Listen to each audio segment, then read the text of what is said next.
언약을 지키는 자의 복이라는 제목으로 말씀의 은혜를 함께 나누도록 하겠습니다. 여러분 운동 경기를 보다 보면 가끔 헐리우드 액션이라는 것을 볼 때가 있습니다.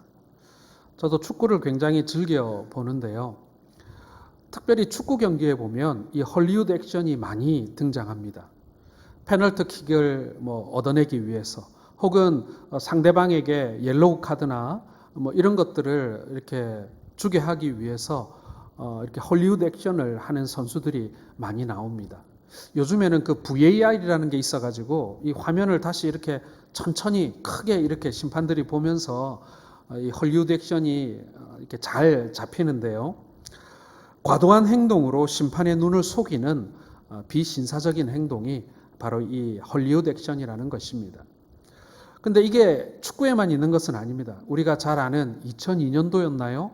그 동계올림픽에서 쇼트트랙에서 그 미국의 오노라는 선수가 헐리우드 액션을 해가지고 우리나라 금메달을 훔쳐가는 바람에 온 국민들이 분노했던 그런 기억도 납니다. 그때도 그 헐리우드 액션이라는 이야기가 우리 귀에 많이 들렸습니다.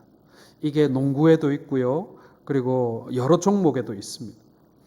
이 헐리우드 액션이 발각되면 이 심판으로부터 경고 카드를 받거나 혹은 이렇게 실격을 당하게 되는 그런 비신사적인 일입니다.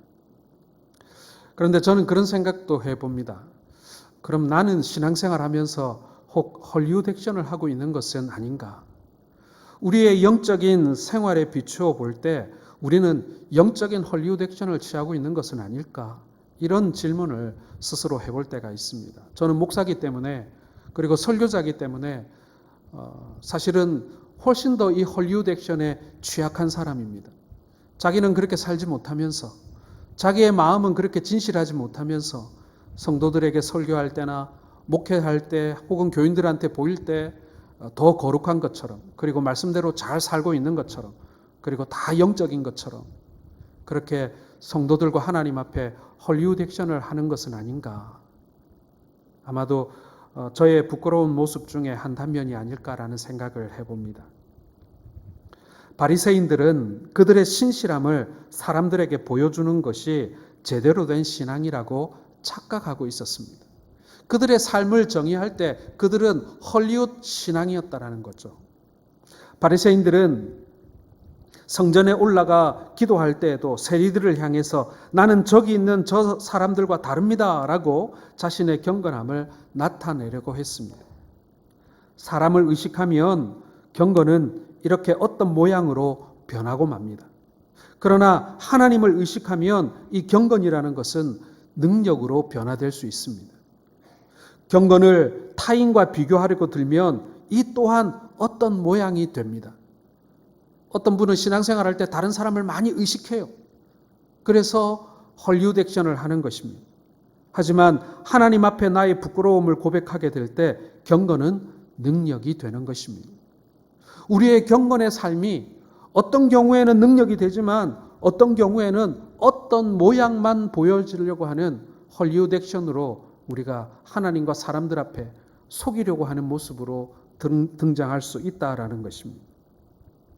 헐리우드 액션은 여러분 우리의 영적인 생활 속에 엄연히 존재합니다. 겉으로 드러나는 거룩함은 하나님 앞에 헐리우드 액션일 뿐입니다. 이는 경건의 모양은 갖춰질지 모르지만 어떠한 능력도 없습니다. 더 진실하고 솔직하게 예수님을 믿어야 되겠죠. 신앙의 헐리우드 액션은 하나님 보시기에 비신사적이고 반칙이라는 것입니다. 오늘 하나님은 바로 이 느헤미야서를 통해서 이제 성벽을 다 지었어요. 그리고 부흥의 바람이 지나갔습니다. 하나님의 말씀을 그들이 가까이 하게 되었어요. 그런 이후에 하나님께서는 이스라엘을 향해서 이제 본격적인 신앙생활을 할 때 너희가 헐리우드 액션 하지 마라. 오늘 그렇게 말씀하고 있는 것입니다. 하나님께서는 느헤미야를 통해서 이스라엘이 흥왕하게 되고 또 이스라엘을 회복시키실 것을 보여주고 계십니다. 1장부터 7장까지는 어려운 가운데서 예루살렘 성벽을 재건하죠. 그리고 8장부터 백성들의 마음과 영혼의 회복이 시작됩니다. 특별히 8장에 보게 되면 이스라엘 백성들이 예루살렘 수문학 광장에 모여서 학사 에스라가 읽어주는 율법의 말씀을 들으면서 울었습니다. 이스라엘 백성들이 말씀에 순종하면서 영적 부흥이 시작된 것입니다. 그래서 여호수아 때부터 이때까지 지키지 않았던 초막절을 수문학 광장에서 지키면서 하나님과의 언약을 새롭게 하는 것이죠. 이제 9장에서는 이스라엘 백성들이 굵은 베옷을 입고 티끌을 무릅쓰고 금식하면서 회개했습니다. 여러분 지난주에 말씀을 기억하십니까? 단절의 은혜라는 제목으로 말씀을 나눴습니다. 이스라엘이 지금까지 살아온 그들의 삶을 단절하고 지금까지 그들이 품어왔던 죄를 단절하고 이제 새로운 삶을 살겠노라고 하나님 앞에 결단했던 그런 장면입니다. 모든 이방 사람과 절교하고 서서 자기의 죄와 열조의 허물을 자복했다라고 그 장면을 설명하고 있습니다. 백성들이 자기의 잘못을 회개하고 하나님께 나아간 것이죠. 그런데 말입니다. 오늘 이 느헤미야라는 이 인물은요, 참 용이 주도한 사람이었습니다. 부흥성회가 끝나고 난 다음에 백성들이 회개를 했습니다. 그런데 그것으로 끝날까봐, 그렇게 회개만 하고 말로만 이렇게 회개하고 끝날까 봐서 그들이 회개한 항목들을 일일이 기록하게 만듭니다. 그리고 그 항목 아래에 지도자들을 다 지파별로 불러내서 서명하고 일반 백성들은 맹세하게 만듭니다. 자, 오늘 9장 38절을 한번 같이 한번 읽어보겠습니다. 시작. 우리가 이 모든 일로 말미암아 이제 견고한 언약을 세워 기록하고 우리의 방백들과 레위 사람들과 제사장들이 다 임봉하나이다 하였느니라. 자, 하나님 앞에 언약을 세우고 그 언약대로 살겠다라고 인을 쳤다. 도장을 찍었다. 지금 말로 하면 사인을 했다. 그겁니다. 그리고 느헤미야 10장 1절에서 27절까지 보게 되면 사람들의 이름이 쭉 기록되어 있습니다. 이 이름이 바로 뭐냐면요. 바로 그때 도장 찍은 사람들의 명단이라는 것입니다. 회개만 한 것으로 끝나는 게 아니라 그 회개한 내용을 확실히 하기 위해서 기록하고 그리고 거기에 인장을 찍어서 맹세했다라는 얘기죠. 도장을 찍은 사람은 모두 84명이었습니다. 제사장이 23명, 레위인이 17명, 그리고 백성들의 대표가 44명, 총 84명이 서명한 것입니다. 이들은 백성들의 지도자들로서 하나님과 언약을 맺은 대표자들을 말하는 것입니다.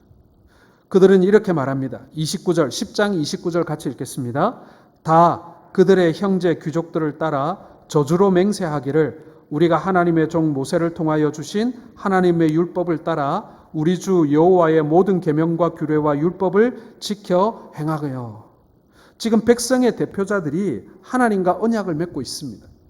그것은 여호와의 모든 계명과 규례와 율례를 지키겠다는 맹세입니다. 그들은 이스라엘이 패망하여 바벨론에 끌려가서 종살이했던 이유가 무엇인지를 제대로 알고 있었어요. 우리가 왜 망했느냐?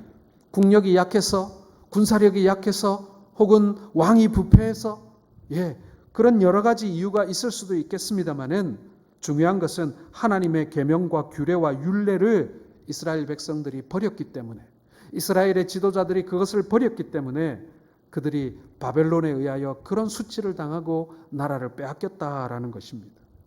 그러므로 이제부터는 하나님과 함께 동행하겠다고 그들이 맹세하고 있는 것이죠. 새로 자기들이 지은 그 성벽이 자기들을 영원히 지켜주지 못한다는 것을 깨달았어요.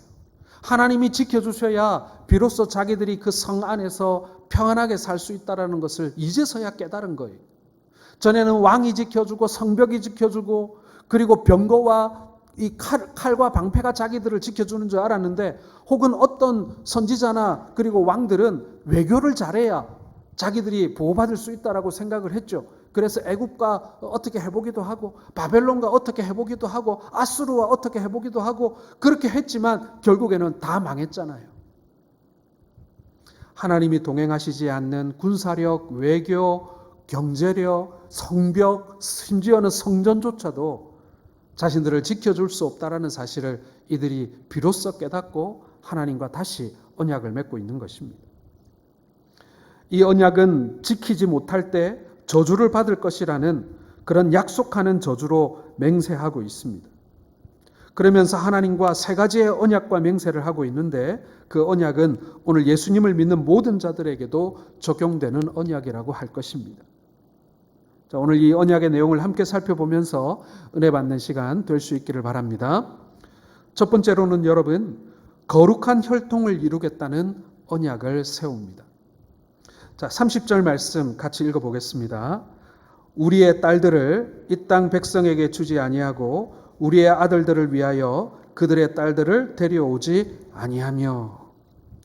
자, 이스라엘 백성들이 첫째로 하나님 앞에 회개하고 맹세한 것은요, 자기의 아들과 딸들, 자녀들에게 이방 결혼을 시키지 않겠다는 것이었습니다. 이스라엘 백성들은요, 이 이방 결혼이 가져다 준 이 패단과 그리고 그 악한 결과를 너무나 잘 알고 있었습니다. 그들이 가나안 땅에 들어온 이후에 이스라엘 백성들이 서서히 신앙을 잃어버리고 그리고 그들이 타락한 데에는 그 가나안에 남아있던 이방 민족들과 아무런 꺼리낌 없이 이 통혼을 한 것이 그 중요한 원인이 되었다라는 것을 잘 알고 있었던 것입니다. 쉽게 말씀드려서 제가 설명을 해볼까요? 교회 안에는 성도들이 함께하는 곳이 바로 교회입니다. 신앙이 약하고 혹은 신앙이 강하고 혹은 신앙이 어리고 신앙이 장성한 사람이 있지만 어쨌거나 교회 안에는 신앙을 가진 사람들이 모인 곳이 교회입니다. 그런데 계속 이 아들, 딸들이 결혼을 해가지고 이 불신자들이 계속 들어오는 거예요. 그런데 한두 명 들어올 때는 그들을 잘 가르쳐서 이제 하나님의 자녀로 이렇게 만들어 갈 수 있는데 너무 많이 들어오는 거예요. 너무 많이 들어오니까 나중에는 어떻게 됩니까? 교회가 그들을 변화시키기보다는 도리어 이방인들이 너무 많이 들어옴으로 인해서, 불신자들이 너무 많이 들어옴으로 인해서 교회가 어떻게 됩니까? 불신앙으로 바뀌게 되는 그런 결과를 낳았다. 그게 바로 이스라엘이었다라는 이야기인 것입니다. 무엇보다도 결혼에는 영적인 의미가 숨겨져 있습니다. 결혼의 제일 중요한 조건은 돈도 권력도 아닙니다. 바로 그 가정의 믿음인 것입니다. 정말 귀한 것이 무엇인지 아는 사람은 결혼에 대하여 거룩한 영적인 그런 혈통을 유지하려고 합니다. 여기서 말하는 여러분 혈통이라는 것은요, 반드시 이 피가 전수되는 것을 말하는 것은 아닙니다. 거룩한 영적인 전승이 이루어져야 한다라는 이야기입니다. 결혼은 부부뿐만 아니라 후손들에게까지 크나큰 영향을 미칩니다. 피부가 검으냐 하냐냐 노라냐 그것이 여러분 믿음을 결정하고 거룩함을 결정하는 요소가 아니지요. 신앙이 과연 계승되는가, 그것이 바로 거룩하냐 그렇지 못하느냐를 결정하는 것입니다. 그렇기 때문에 결혼을 할 때에는 될 수 있으면 상대방만 보는 것이 아니라 그 상대방이 자란 가정까지도 볼 필요가 있습니다. 배우자의 가족이 나와는 크게 관계가 없다 할지라도 결혼을 해서 자녀를 낳게 되면 그 자녀에게는 그 사람들이 할아버지가 되고 할머니가 되고 이모가 되고 삼촌이 되기 때문에 그런 것입니다. 그러므로 결혼을 한다는 것은 가족과 가족의 만남이기도 합니다. 하나님이 복 주시는 그러한 가정들의 만남이 되어야 할 줄로 믿습니다. 그러므로 이스라엘 백성들은 자신들의 아들과 딸들을 위해 자신들이 먼저 하나님 앞에 언약을 맺는 것입니다. 그리고 그 언약의 백성이기에 언약을 아는 백성들에게 결혼을 시키겠다고 지금 맹세를 하고 있는 것입니다. 이스라엘 백성들은 자녀들을 위해 거룩한 영적 가계를 이어가겠다고 하나님 앞에 지금 맹세하고 있는 것이죠. 이런 사람들을 하나님께서는 반드시 복 주시는 줄로 믿으시길 바랍니다. 여러분, 신앙은 계승되어야 합니다. 성비가 맞지 않고 교회 안에 결혼할 만한 남자, 결혼할 만한 여자가 없으면 불신자와 결혼하는 경우도 적지 않습니다. 하지만 말입니다. 그럼에도 불구하고 중요한 것은 무엇이냐면 그럼에도 그곳에 신앙이 계승되어야 한다는 것입니다. 어떻게든지 전도해서 어떻게든지 하나님 앞에 나오도록 기도하고 이끌어서 이 신앙이 그 가정에서 계속 계승될 수 있도록 해야 한다는 것입니다. 그것이 우리의 중요한 목표가 되어야 합니다. 한 가정의 미래가 달린 일이기도 하지만 우리 교회의 미래가 달려있고 그리고 더 나아가서 우리 민족과 나라의 미래가 바로 우리의 신앙 계승에 달려있음을 여러분 기억하시기를 주의 이름으로 축원합니다. 우리가 지금 교회도 세웁니다. 열심히 신앙생활하고 선교도 하고 봉사도 합니다. 그런데 지금 나오고 있는 통계처럼 우리의 자녀 10명 중에 9명이 신앙생활하지 않고 1명만 신앙생활하는 지금의 이 통계가 계속 10년, 20년 반복된다면 여러분 과연 20년, 30년, 40년, 50년 후에 우리 한국교회는 어떻게 될까요? 아마도 교회 숫자도 지금보다 10분의 1, 교인 숫자도 지금보다 10분의 1로 줄어들어 있지는 않을까요? 저는 이것이 우리에게 임박한 환란이라고 생각을 합니다. 어떻게든지 우리의 신앙이 우리의 자녀들에게 잘 계승될 수 있도록 기도하시고 그리고 눈물로 하나님 앞에 아뢰시는 우리 모든 성도들 되시기를 주의 이름으로 축원합니다. 두 번째로 여러분, 오늘 이스라엘 백성들이 언약한 것은요, 안식일을 철저히 지키겠다라는 언약입니다. 자, 31절 말씀 같이 읽겠습니다. 혹시 이 땅 백성이 안식일에 물품이나 온갖 곡식을 가져다가 팔려고 할지라도 우리가 안식일이나 성일에는 그들에게서 사지 않겠고 일곱째 해마다 땅을 쉬게 하고 모든 빚을 탕감하리라 하였고. 자, 이스라엘은 안식일을 이제부터는 잘 지키겠다고 맹세합니다. 오늘날로 이야기하자면 주일을 잘 지키겠다고 이야기했다. 이렇게 우리가 적용해 볼 수 있겠습니다. 지금도 철저한 신앙생활을 하겠다고 하는 분들 중에는 나름 주일을 잘 지키려고 애를 쓰는 분들이 있습니다. 주일에는 10원도 써서는 안 된다. 그런 생각을 하기도 합니다. 그리고 그것을 지키려면 주일에 차량을 운행해서도 안 되고 몸이 아파도 병원에 가서는 안 되고 심지어는 전화나 전기를 사용해서도 안 된다고 믿는 그런 분들이 가끔 있습니다. 그런 교단도 있습니다, 여러분. 여러분이 잘 보지는 못하시겠지만 그런 말이죠. 그런데 여러분 중요한 것은 정신입니다. 신앙적 태도입니다.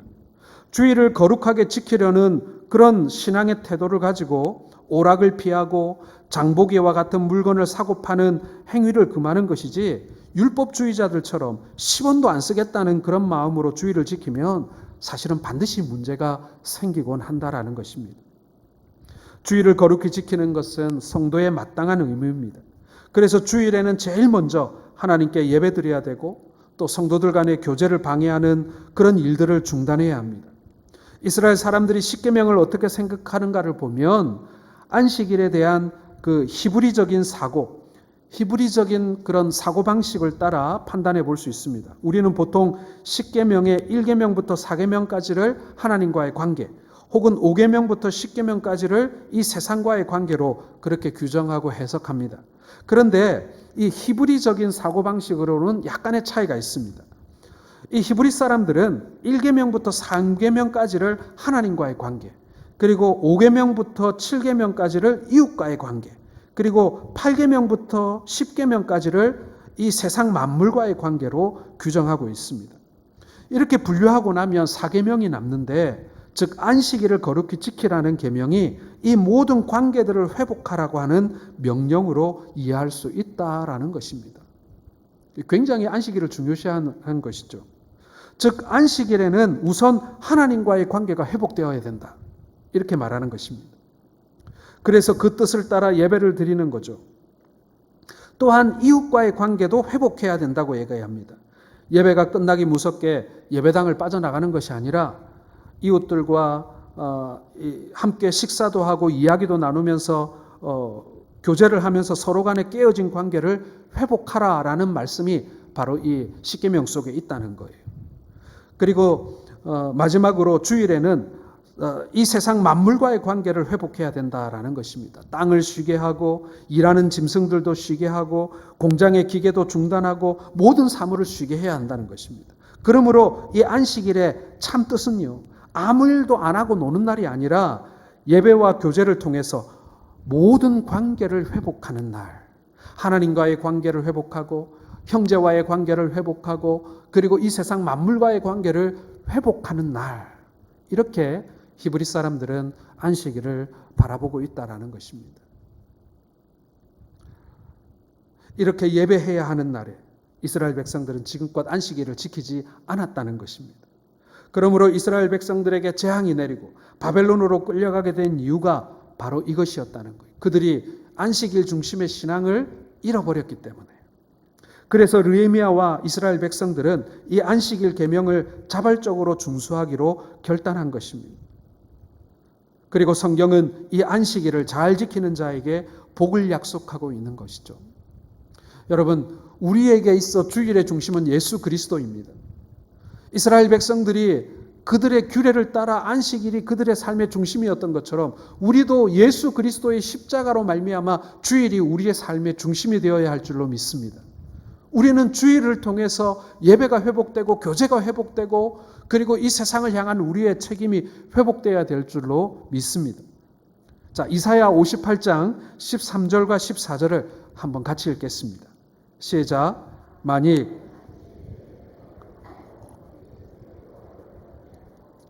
안식일을 일컬어 즐거운 날이라 여호와의 성일을 존귀한 날이라 하여 이를 존귀하게 여기고 내 길로 행하지 아니하며 내 오락을 구하지 아니하며 사사로운 말을 하지 아니하면 내가 여호와 안에서 즐거움을 얻을 것이라. 내가 너를 땅의 높은 곳에 올리고 내 조상 야곱의 기업으로 기르리라. 여호와의 입의 말씀이니라. 아멘. 여호와의 안식일을 거룩하게 지키는 자에게 하나님 안에서 즐거움을 얻게 되고 땅의 높은 곳에 올려주고 야곱의 업으로 길러주신다라고 약속하신 것입니다. 그것은 하나님을 신뢰하는 증표이기 때문에 그렇다라는 것이죠. 여러분, 교회사적으로 보나 개인적인 목회 경험으로 볼 때 여러분, 주일을 잘 지키는 자에게 하나님께서 반드시 선한 일들을 이루심을 믿으시길 바랍니다. 말씀에도 나와 있지만 여러분, 우리가 신앙생활을 오래 하다 보면요, 한번 생각해 보세요.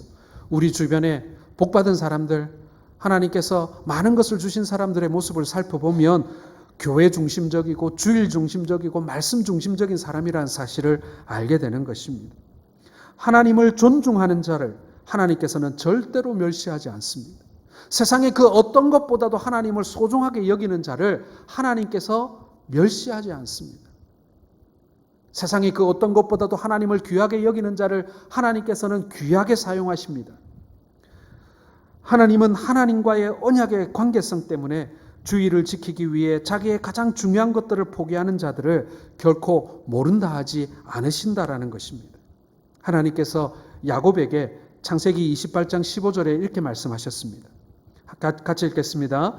내가 너와 함께 있어 내가 어디로 가든지 너를 지키며 너를 이끌어 이 땅으로 돌아오게 할지라. 내가 내게 허락한 것을 다 이루기까지 너를 떠나지 아니하리라 하신지라.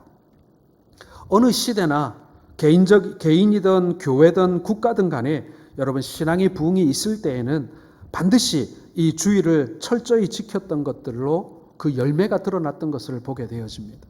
저는 우리 한국교회가, 그리고 우리의 개인적인 신앙이, 또 우리의 가정이, 우리의 교회가 하나님 앞에 복받는 길은 다른 것이 아니라 바로 우리에게 주어진 이 주의를 귀하게 여기고 우리에게 주어진 이 예배를 소중하게 여기고 우리의 이 신앙을 잘 계승할 때 하나님께서 우리에게 반드시 복 주심을 여러분 믿으시길 바랍니다. 마지막 세 번째로 여러분, 하나님의 것을 구별하여 드리겠다라는 언약을 이스라엘이 하나님 앞에 그 언약으로 세우게 됩니다. 32절 같이 읽겠습니다. 우리가 또 스스로 규례를 정하기를 해마다 각기 세겔의 3분의 1을 수납하여 하나님의 전을 위하여 쓰게 하되. 자, 그동안 이스라엘 백성들은 바벨론에서 돌아와 성전을 보수하고 성벽을 재건했습니다. 이스라엘 백성들 지금 적지 않게 많이 헌금했습니다. 정말 최선을 다했습니다. 물질적으로, 육체적으로 정말 수고를 많이 했습니다. 그럼에도 불구하고 다시 하나님 앞에 한 가지 규례를 세우는데 해마다 하나님의 전을 위하여 사용되도록 각기 세겔의 3분의 1을 수납하겠다라는 것입니다. 이것을 오늘의 의미로 풀이하자면 하나님 앞에 온전한 헌금을 드리겠다라는 말씀인 것입니다. 이 헌금이 사용되어지는 것은 먼저 하나님의 전을 위해서 사용되어지도록 하는 것입니다. 하나님의 성전에 필요한 모든 것을 위하여 구별된 세겔의 3분의 1을 드리겠다라고 언약을 맺는 것입니다. 여러분, 이 3분의 1 세겔은요, 예수님도 하셨던 헌금입니다. 33절을 보시기 바랍니다. 곧 진설병과 항상 드리는 소제와 항상 드리는 번제와 안식일과 초하루와 정한 절기에 쓸 것과 성물과 이스라엘을 위하여 속죄제와 우리 하나님 전에 모든 일을 위하여 쓰게 하였고, 하나님의 전을 위하여 쓸 뿐만 아니라 그 당시 성전에서 행하는 다양한 제사의 일을 하는데 사용되어질 헌금을 하기 위해서 백성들이 자원하여 드리고 있는 것입니다. 성도들이 해야 할 일 중에 하나가 바로 이렇게 하나님의 일을 위하여 드리는 것이었습니다. 성도가 바쳐야 할 것을 바치지 않을 때 교회는 하나님의 일을 할 수가 없게 되는 것입니다. 그러므로 이러한 헌신은 성경이 명하고 있습니다. 그리고 그 가운데 가장 중요한 것이 바로 10의 1이었던 것이죠. 37절과 38절 말씀 같이 읽겠습니다. 또 처음 익은 밀의 가루와 거제물과 각종 과목의 열매와 새 포도주와 기름을 제사장들에게로 가져다가 우리 하나님의 전에 여러 방에 두고 또 우리 산물의 11조를 레위 사람들에게 주리라 하였나니 이 레위 사람들은 우리의 모든 성읍에서 산물의 11조를 받는 자임이며 레위 사람들이 11조를 받을 때에는 아론의 자손 제사장 한 사람이 함께 있을 것이요 레위 사람들은 그 11조의 10분의 1을 가져다가 우리 하나님의 전 곳간에 여러 방에 두되. 한 청년이 저한테 이런 질문을 했습니다. 목사님, 제가 신약 성경을 아무리 열심히 읽어봐도 신약 성경 어디에도 11조 하란 말이 없습니다. 이런 얘기를 저한테 하더라고요. 그래서 제가 물었습니다. 그러면은 성경에 그러면은 헌금에 관련된 신약 성경에 관련된 구절이 어떤 명칭이 나오더냐 제가 이렇게 물으니까 연보하라는 말씀은 기록되어 있더라는 거예요. 그래, 맞습니다. 연보하라는 말은 나오죠. 자, 그런데 초대교회 성도들이 바울 사도의 가르침 그리고 사도들의 가르침을 따라 연보하라고 해서 연보했을 텐데 그 연보가 11조보다 많았겠습니까? 적었겠습니까? 제가 그런 질문을 그 청년에게 했습니다.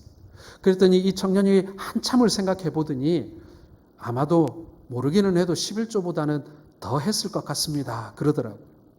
예, 맞습니다, 여러분.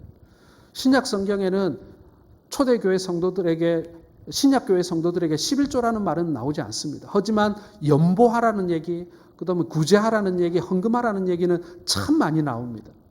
그런데 그 헌금 중에 과연 11조가 포함되지 않았을까요? 저는 그렇게 생각하지 않습니다. 구약 성경의 전통을 따라 초대교회 성도들도 그것을 충실하게 감내했을 것입니다. 아니, 그 이상을 감내했을 것입니다. 지금 백성들은 자연스럽게 하나님과 언약을 맺고 있는 것입니다. 그것은 11조를 하나님께 드리겠다는 것을 말합니다. 그런데 이 이스라엘 백성들이 과연 그것만으로 내 의무는 다 했다고 생각했을까요? 그렇지 않습니다. 그들은 힘써 최선을 다해 하나님을 섬겼습니다. 그러므로 10의 1이든 아니면 10의 2조든 아니면 그 이하가 되었던 그것은 중요하지 않습니다. 중요한 것은 정확하게 10%냐 그것이 아니라 우리가 하나님 앞에 충실한 마음으로 성실한 마음으로 살고 있느냐가 중요하다는 것입니다. 누가 강제로 말하는 것이 아니라 말씀으로 알게 되었고 하나님과 동행하기를 원하는 자들의 입에서 자연스럽게 흘러나오는 언약이며 맹세였던 것입니다. 우리는 많은 간증을 통해서 이렇게 하나님 앞에 힘써 그리고 충실하게 드렸던 사람들의 복에 관한 이야기를 많이 듣습니다.